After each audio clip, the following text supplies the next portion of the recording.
Thank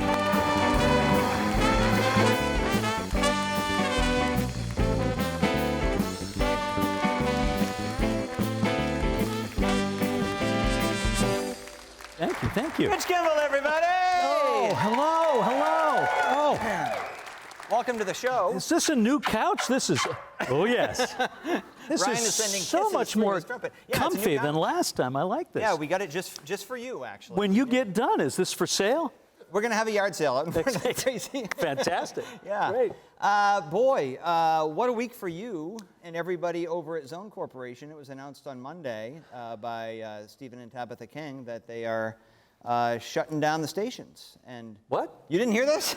Oh, I'm sorry you had to learn Wow. this way.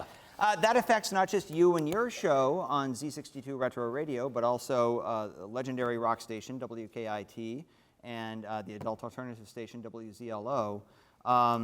What did that take you by surprise? Is that Yeah, but a little bit.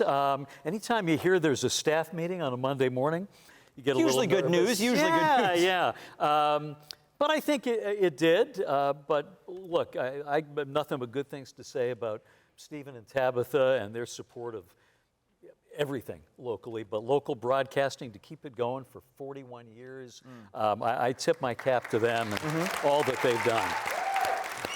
Now, having said that, if they just wanted me to get off the air, there were easier ways.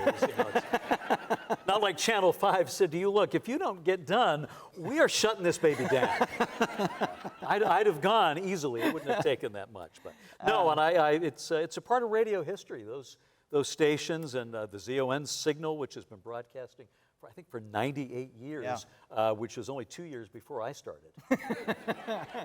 Well, so what does this mean for downtown, though? Does it mean, is December 31st, the last day of those stations, is that going to be your last show? And does that mean Yes. you'll effectively be the last voice heard on WZON? We're entertaining offers, which is broadcast speak for, I got nothing. If anybody is looking for an old man to do some work, I work fairly cheaply, and I usually remember where I am. But your show is unique to the state of Maine. And I've told you this before privately in conversations. But your show, we are lucky to have your show. And it's... And I feel the same about this show. Well, I appreciate that, but I think if people haven't heard your show, they need to do it sometime in the next few weeks because Yeah, that'll be the only chance. Yeah, or I'll come to your house for a price. But I think the uniqueness of it comes not just with the guest list that you have, which is, as you boast, and accurately so, Maine's best guest list. It's not just with the diversity of guests that you have on, but it's also the time and the research and the amount of the amount of work you put into making sure that every guest, you're not only knowledgeable about them, but they feel welcome, they feel entertained as a guest, but they also feel comfortable talking to you and saying things they might not say on other shows. And you've made friends with people like Perry Gilpin from Frasier. Yep. Coolio somehow became a friend of yours. It just blows my mind that you have made this happen in Bangor, Maine, and I think it would be too bad if this were the way that were to end. And so I hope you find a way to continue it. Well, thank you. I appreciate that. We do what we can. Oh, by the way, because I know I'm not coming back for the last show you do. That's for the real important people. But could we get a selfie together? Oh, of course we can, yeah. A little bit of history. I'm not good. Wait a second. That's your finger. I've got a text here from Stephen King. I was just kidding. Oh, what? No, I'm gone. We're all gone. Let's smile. Hey, look at that. Oh, we look good. I like thick. Well, let me go up higher and I'll lose some chins. Oh, that's fantastic. I think we have like a couple minutes left in the segment. Do you just want to keep taking pictures for the whole thing? Well, we can do video. Well, I do want to talk to you. So aside from that news. Yep, let me get that in my pocket. Oh, you were once again. Found my car keys. You okay? Is that what that is? Well, you saw what happened in the earlier segment. You were up once again for Sportscaster of the Year. Congratulations. Thank That's you. awesome. Thank you very well much. Deserved. Yep. How many? I joked it was the billionth time, but how many times is this for you? Do you know? I have won the award. I've been fortunate enough to win it 7 times. Wow. It's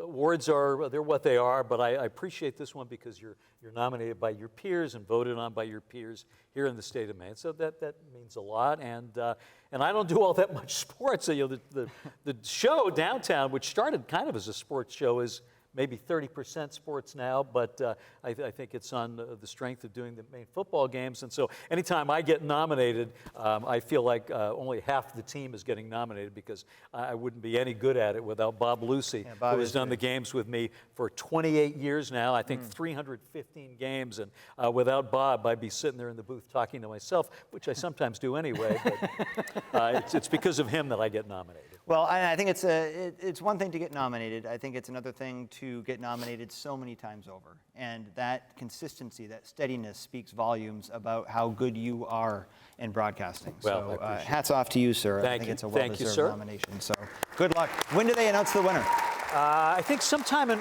early January. And a friend of your show and a friend of mine, I wouldn't be doing this almost 50 years after I started as a very small child without George Hale, who spotted me as a high schooler and said, don't you do some games? And actually put me on, I may have told you the story maybe on the show, but he put me on at the halftime of a girls Class D tournament game when the score was 40-4 at the half. And George said, you should do play-by-play in the second half.